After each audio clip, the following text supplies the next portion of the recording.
과거에 이제 역사적인 반복 패턴을 봤을 때 50 년간 7 번의 위기가 있었다고 하거든요. 안녕하세요. 존 버나드입니다. 자, 여러분들, 요즘 이 금값이 막 요동치면서 '아, 전쟁인데 원래 올라야 되는 거 아니에요?' 뭐 이렇게 생각하시는 분들이 있잖아요. 근데 생각과 다르게 그렇게 오르지 않고 오히려 금이랑 은이 떨어지면서 조정을 받으니까 여러분들 많이 걱정을 하셨잖아요. 그런데 저는 크게 걱정이 없습니다. 그래서 그런 이유에 대해서 제가 또 자료를 좀 찾고 기사를 찾아서 여러분들에게, 물론 다 아시는 분들도 많으실 거예요. 근데 얘기해 드리고, 근데 저는 왜 걱정이 없냐면요, 이거를 뭐 단순 뭐 한두 달, 1 년의 이 승부라고 보지 않습니다. 금과 은 투자는요, 진짜 길게 보고 5 년, 10년 이상, 그리고 20년 이상 이렇게 보면서 앞으로 변화를 여러분들이 준비를 하시는 거예요. 이게 근데 이 변화라는 게 점진적으로 오는 게 아니라요, 이 지금 달러 패권이나 이런 다극화가 한 방에, 이 특히나 금융 이쪽은 한 방에 뚝이 무너지듯 무너지면서 한 방에 이렇게 금값이나 은값이 그냥 재평가 받으면서 올라 버릴 수도 있습니다. 그거는 저도 예측을 못 하고요, 다른 뭐 유튜버 분들이나 다른 뭐 전문가 분들도 그건 예측을 할 수가 없습니다. 그러니까 미리 준비해 놓는 거죠. 그래서 지금 26년 6월 현재 금은 온스당 4,292달러, 그다음에 은은 65에서 67달러 수준으로 거래되고 있다가 조금 뭐 64달러까지 빠지고, 지금 60달러 이 지금 아래로는 안 빠졌었잖아요. 근데 그래도 이렇게 조정을 받고 있죠. 이 표면적으로는 지정학적 위기, 이란 전쟁이 이 귀금속, 이 지금 금과 은을 끌어올렸다가 다시 억누르는 이 모순된 그림처럼 보이지만, 이거는 제가 봤을 때는 마지막 최후의 보루 같아요. 이 달러 세력이 달러로 지금 이 세계 자본을 묶어 놓으려고 하는, 다 지금 이제 동양에서 서양으로 대부분의 이런 자산들이나 이런 투자들이 점점 옮겨가는 이런 흐름을 여러분들은 느끼시고 계시죠. 느끼시고 계셔야 돼요. 존 버나드 유튜브 보시면은. 그래서 그쪽으로 가고 있는데, 그래도 억지로라도 끝에까지라도 상황을 역전시켜 보겠다 해서 이란 전쟁도 벌여보고, 그전에는 우크라이나 전쟁도 벌여보면서 이렇게 하고 있지만 점점 계획대로 안 되고 있죠. 그래서 금값은 오히려 우크라이나 전쟁 이후로 더 많이 급등을 해 버리고, 그다음에 이제 이란 전쟁으로 이거를 또 바꿔 보려고 하니까 이것도 또 잘 안 되고 휴전으로 갈 것 같고, 근데 그것도 질질 끓고 있죠.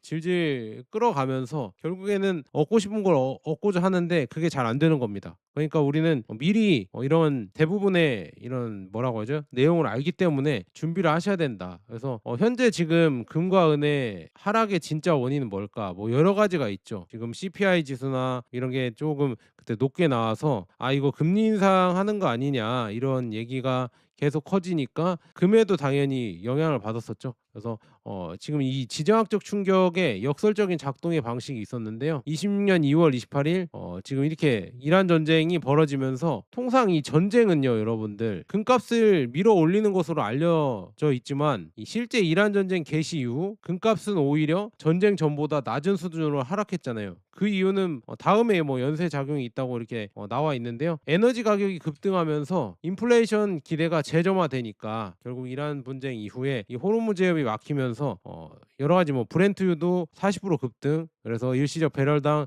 100달러를 돌파했고, 중동 산유국들의 원유 생산 감축까지 겹치며 오일 가격은 배럴당 115달러까지 치솟았잖아요. 그래서 이런 것 때문에 좀 금값이 하락한 이유도 있고요. 그래서 인플레이션 우려가 결국에는 금리 인하의 기대를 소멸시키는 거죠. 그래서 에너지발 인플레이션이 재점화되면서 이 연준에서 이제 금리 인상, 뭐 금리 인하, 죄송합니다, 금리 인하는 사실상 불가능하게 만들었다. 그래서 이제는 금리 인상을 하냐 마냐, 그리고 고용 지표도 잘 나와 버리면서 결국에는 이 금리 인상을 할 수밖에 없는 이런 분위기로 갔기 때문에 이 지금 금과 은이 하락을 했다. 그리고 채권 금리의 상승이 있죠. 그래서 금으로부터 이제 자금의 이탈. 그래서 이게 지금 여기서는 지금 채권 금리의 상승을 금값 하락의 이유라고 했는데, 이제는 제가 봤을 때는 이 채권 금리의 상승은 더더욱 이제 금값의 호재인 것 같습니다.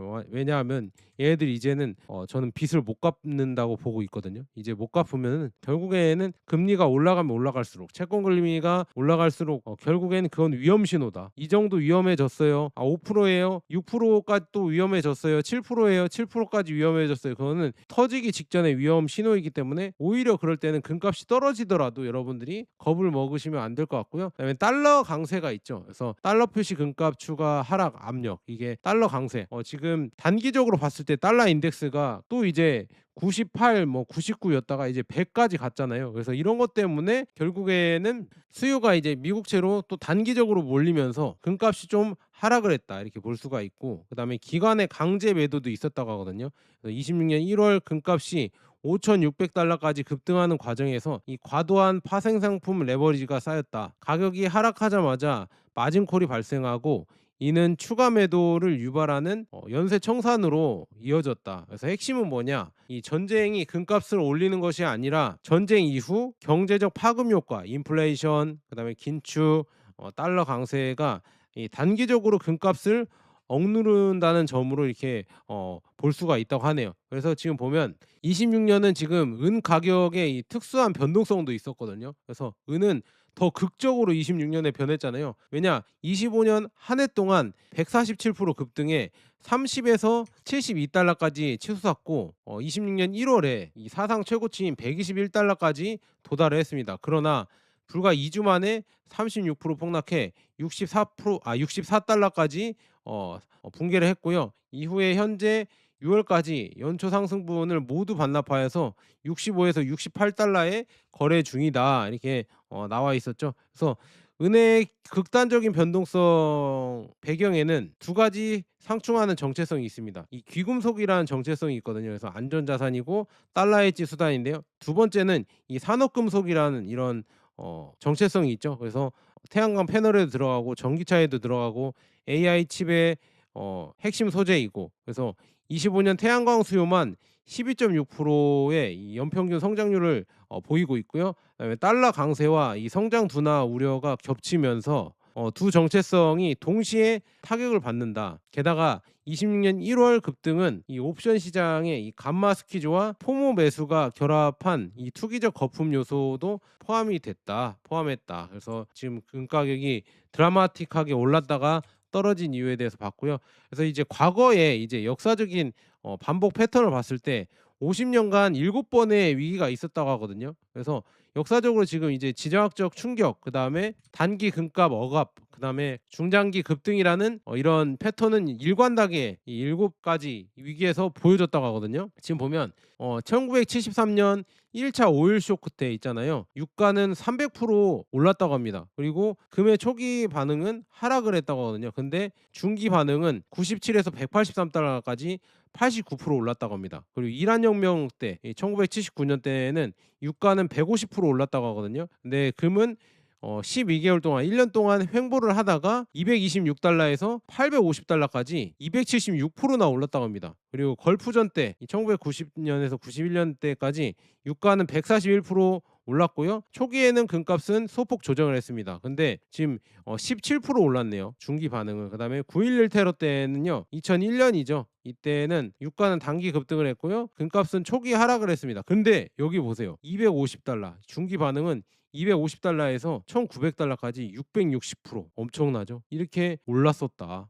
그리고 우크라이나 러시아 전쟁 있잖아요. 이때는 22년이잖아요. 75에서 130달러까지 유가가 올랐는데요. 지금 보면 금은 초기에 1800에서 2050달러까지 14% 올랐고요. 이후에 3000달러, 4000달러, 5000달러 넘어갔죠. 그다음에 이제 이란 전쟁이 일어났는데 지금 보면 26년에 일어나서 유가는 40% 올랐어요. 근데 금값은 23% 빠졌거든요, 초기에. 근데 이제는 앞으로는 어떻게 될 것인가, 이거를 잘 보시면 좋을 것 같습니다. 그래서 이 패턴이 보여주는 핵심 인사이트는 두 가지거든요. 첫째는 금값은 위기 절정에 오르는 것이 아니라 위기의 이 경제적 후과가 통화 재정 정책에 스며들며 오른다. 그다음에 둘째는 초기 매도세에는 기관의 이 차익 실현과 레버리지 청산이 주도하며 이 시기가 오히려 장기 투자자에게는 진입 기회가 된다. 그렇죠. 이렇게 떨어졌을 때 지금같이 이렇게 하락장에 실물 금이나 실물 은을 모으는 게 좋겠죠. 그래서 그렇게 더 이렇게 프리미엄도 많이 빠져 있기 때문에 이렇게 좋은데 별 관심이 없습니다. 제 거 링크도 별로 클릭도 안 해주시고요. 그래서 관심을 좀 가져 보셨으면 좋겠다, 이렇게 말씀드리고요. 그다음에 현재 시장 환경의 이 구조적 특수성도 있거든요. 그래서 현재는 과거 위기와 동일한 패턴이 반복되고 있지만 구도적 강세 구조적 죄송합니다. 구조적 강도는 훨씬 강하다. 이게 뭐냐?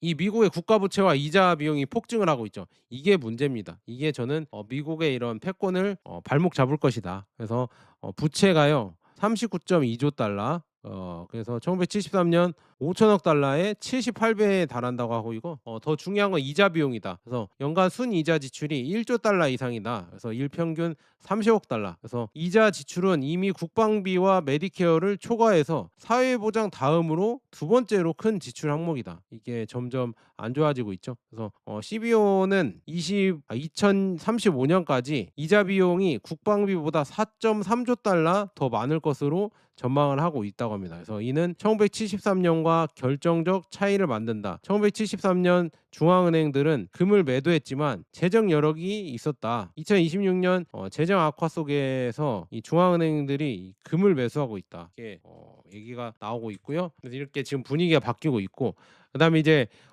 금액에는 좀 호재는 뭐냐? 이 중앙은행들이 계속 구조적으로 매수를 하고 있다. 그래서 지금 26년 1분기에만 중앙은행의 순매수가 244톤이라고 합니다. 그다음에 26년 연간 전망은 약 850톤이 매수에 들어올 것이다. 그래서 지금 보면 중앙은행 설문을 보니까요, 95%가 글로벌 금 보유량 증가를 예상을 하고 있고요. 43%는 자국 보유량 이 직접 확대 계획이 있고, 감소 계획 응답은 없었다. 그래서 주요 매수국은 25년 누계인데요. 지금 폴란드 국립은행이 95톤, 어마어마하죠. 누계는 582톤이라고 하고 있고요. 중국 인민은행이 14개월 연속 매수를 하고 있고요. 누적으로는 뭐 2,305톤이라고 나와 있습니다. 그리고 카자흐스탄이 49톤, 그다음에 브라질이 43톤을 이렇게 모아가고 있다 볼 수가 있습니다. 그래서 금을 꾸준히 모아가는 국가들이 있구나. 그다음에 은은 여전히 제가 매번 복습시켜 드리지만 구조적 적자다. 그래서 21년에서 25년까지 뭐 6년 연속 적자이고 5년 연속도 적자라고 나오면서 여기는 8억 2천만 온스가 적자에 쌓여 있다. 이게 1년치에 해당한다고 나와 있거든요. 그리고 태양광, EV, AI 인프라용 산업 수요 지속 증가, 그다음에 코맥스 창고 재고는 역대 최저 수준으로 떨어졌다. 그래서 이 구조적 적자는 단기 투기 세력이 빠져나가더라도 지속되는 기반의 이 수요를 말한다. 그러니까 금과 은은 하방 지지가 강하다는 걸 이렇게 볼 수가 있거든요. 그래서 금 시장의 4단계 이 사이클을 분석해 드리자면요, 현재 시장에서는요 지금 보니까 구조적 사이클이 2에서 3단계에 와 있는 것 같아요. 이 사이에 있다고 저는 분석이 되는데요. 왜냐? 1단계가 패닉 셀링이라고 합니다. 1주에서 4주짜리인데요. 지금 보면 개인 투자자들이 손실을 확정하며 매도하고, 미디어는 금 랠리 종료 이 헤드라인을 쏟아낸다. 그래서 26년 1월 말에서 2월 초 이 금이 11.4% 급락, 그다음에 은이 36% 폭락이 2단계에 해당한다. 그래서 스마트머니는 관망하며 기다린다. 그리고 2단계는 기술적 억압과 그다음에 개인 투자자의 추가 손절이 있다. 그래서 2에서 3개월. 그래서 공포가 완전히 가시지 않았지만 패닉도 아닌 상태. 그래서 안전자산인 이 금은이 오히려 더 하락하는 역설이 나타난다. 그래서 26년 현재 6월 이 단계에 해당할 가능성이 높다고 합니다. 그래서 달러 강세와 매파적 패드 기대가 지속되며 이 기관의 차익 실현 매물이 나오고 있다. 그래서 이런 것 때문에 지금 잘 안 가고 있고요. 3단계는 뭐냐?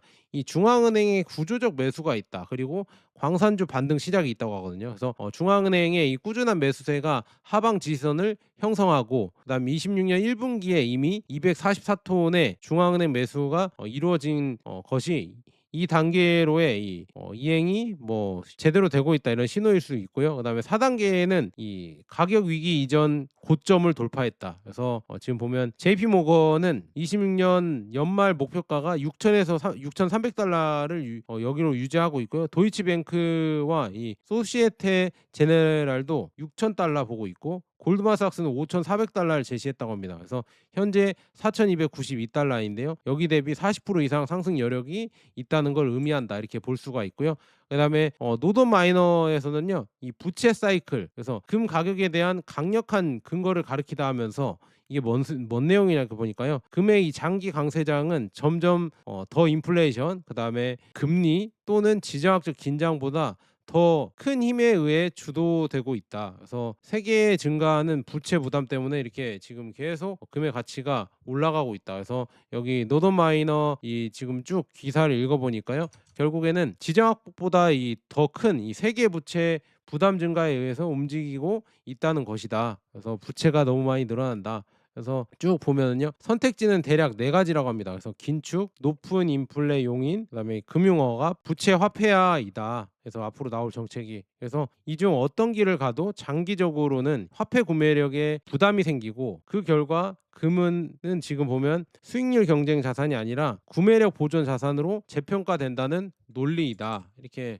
얘기하고 있네요. 그래서 부채 사이클이 왜 금에 유리한가 이걸 봤는데 1단계 이 정부 부채와 적자 확대가 되면요, 금에 미치는 영향은 뭐 국채 발행 증가이겠죠. 그다음에 2단계는 투자자들이 더 높은 보상을 요구를 하면요, 장기 뭐 금리나 기간 프리미엄이 상승하게 된다. 그리고 이자 비용이 증가하게 되고 그러면 뭐 재정 부담이 확대되고요. 그다음에 3단계에서는 지금 보면 중앙은행 정부의 이 정책 여력이 축소된다. 그래서 금리 인하도 긴축도 어려워지고 그다음에 국채의 안전자산 지위가 약화된다 이렇게 볼 수가 있습니다. 그래서 이렇게 지금 보면 그래서 이제 무채무 그다음에 무상대방 위험 이런 자산인 금이 이렇게 부각될 수밖에 없다 이렇게 보고 있습니다. 그래서 미국 CBO는 26년 연방 재정 적자가 1.9조 달러 그다음에 GDP 대비 5.8%를 이렇게 보고 있고요. 36년에는 적자가 3.1조 달러 그다음에 GDP 대비 6.7%까지 커질 것으로 전망했습니다. 또한 이 대중보유 연방부채는 26년 GDP 대비 101%에서 2036년 120%까지 상승해 1946년 고점도 넘을 수 있다고 봅니다. 와, 이렇게 지금 부채가 늘어나고 계속 뭔가 증가를 하고 있다는 게 보이죠. 그래서 이게 중요한 이유는 단순히 이 부채가 많다가 아닙니다. 이 부채가 많아진 상태에서 금리가 높아지면 이자 비용이 다시 적자를 키우고 그 적자를 메우기 위해 또 국채를 발행하는 자기 강화 구조가 생기기 때문이다. 이거를 지금 얘기를 하는 거죠. 그러면은 금이 강세가 될 수밖에 없겠죠. 그리고 중앙은행들은 제가 아까 말씀드렸다시피 순매수가 244톤을 올해 1분기에 이렇게 매수를 했다고 하잖아요. 그리고 5년 평균을 지금 계속 잘 금을 모아가고 있고요. 그다음에 중앙은행들이 이 금을 투기 자산처럼 사고 파는 게 아니라 준비 자산의 핵심 담보로 보고 있다는 점입니다. 이게 중요한 거죠. 여러분들은 투기처럼 투자하니까 떨어지면 뭐라고 하지만 중앙은행들은 그냥 실물을 모아가고 있다. 이렇게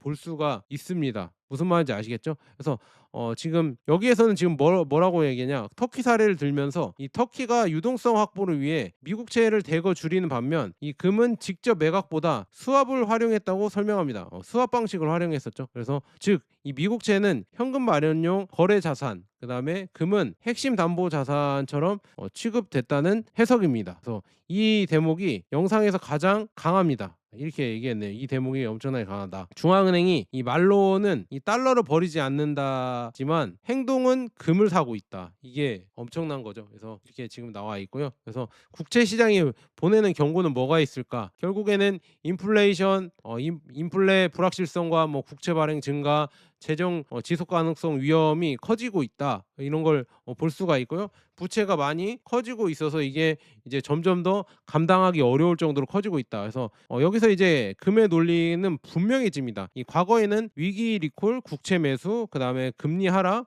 그다음에 금도 상승 이렇게 이어졌는데요. 지금은 위기가 오면요. 국채를 안 사죠. 요즘은 국채가 불안해지고 금으로 피난하는 구조가 계속 커지고 있다. 그래서 이 규모로 된다고 하면 언젠가는 금이 엄청나게 오를 시기가 오겠죠. 그리고 단기적으로는 지금 금이 흔들릴 수가 있습니다. 그래서 지금 당장 금 풀매수 이게 아닙니다. 저는 금에 대해서 이렇게 여러 가지 이런 컨텐츠도 하지만 저조차도 금만 투자하는 게 아니라 ETF도 하고요, 레버리지도 하고요, 뭐 여러 가지 주식도 하고 다 하잖아요, 여러분들. 그러니까 여러분들도 제 유튜브 모르겠어요. 그 금만 보시는 분들은 혹시나 관심 있으시면요, ETF나 아니면은 제 거 주식 투자하는 거 이런 것도 한 번씩 봐 주시면은 감사하겠습니다. 요즘 거기가 조회수가 잘 안 나와서 오늘 또 이제 월드컵 1 승도 하고 그랬는데 여러분들 한 번씩 이전 영상 제가 올린 거 있거든요. 그거 한 번씩만 봐 주시면 안 될까요? 꼭 부탁드리고, 그다음에 구독 안 눌러 주신 분들은 한 번씩 부탁드려요. 제가 구독자 물론 뭐 거의 불가능한 숫자지만 50만 되면은 얼굴을 떳떳하게 공개하면서 다니겠습니다. 한 50만 정도 돼야 그래도 조금 알아봐 주시지 않을까요? 저는 그렇게 보고 있는데요. 그래서 정리를 해 보자면 이 단기 악재, 이 금리 상승, 그다음에 달러 강세, 유동성 확보 매도, 이게 단기 악재가 이렇게 나와 있고요. 장기 호재는 뭐냐? 부채 확대, 그다음에 실질 금리 억제, 국채 신뢰 약화, 이게 가장 크죠. 국채가 신뢰가 약화되고 중앙은행의 매입이 있다, 이렇게 볼 수 있습니다. 그래서 이게 이제 은까지 가면은 논리가 더 강해지거든요. 은도 지금 뭐 보면은 21년부터 구주적 적자가 6년 계속되고 있고, ETF 흐름까지 포함한다고 하면은요 10억 온스의 불균형이 있다고 합니다. 그래서 이 말은 이 금은 통화 시스템에 대한 해지, 그다음에 은은 이 실물 부족 플러스 산업 수요 플러스 통화 해지, 이 동시에 작동하는 자산이란 뜻입니다. 그래서 여러분들 뭐 크게 막 그렇게 걱정할 필요가 있을까, 저는 조금 의문이고요. 저는 그냥 꾸준히 이 긴 호흡으로 그냥 가져간다, 이렇게 말씀드리고요. 혹시나 뭐 제가 뭐 조금 뭐 팔겠다, 금을 더 줄여야겠다 이렇게 하면은요, 그건 뭐 영상에서 이렇게 뭐 다뤄드리든지 이렇게 하겠습니다. 자, 여기까지 좋은 버나드 거 여러분, 제 영상 뭐 여러 가지 보시지만 ETF도 한 번씩 봐 주시고요. 그다음에 얘가 어떤 식으로 철학으로 투자하는가 그런 것도 궁금하시면 뭐 멤버십 들어오셔서 한 번씩 이렇게 보시고, 그다음에 제가 어떤 사람인가 이런 거는 멤버십에 이렇게 많이 말씀드리니까 여러분도 한 번씩 부탁드리고요. 좋아요랑 구독 한 번씩 부탁드립니다. 너무 걱정하지 마세요. 저는 그렇게 걱정 안 하거든요. 여러분들 요즘 뭐 비트코인이랑 이더리움 뭐 이게 많이 떨어져서 저는 거기 투자하시는 분들이 진짜 걱정됩니다. 그 영상도 제가 한번 찍어 볼까요? 조금 근데 좋은 소리는 안 나올 것 같은데 혹시 궁금하시면은 댓글 남겨주시면은 제가 생각해 보겠습니다. 자, 여기까지 좋은 버나드였습니다. 여러분 감사합니다.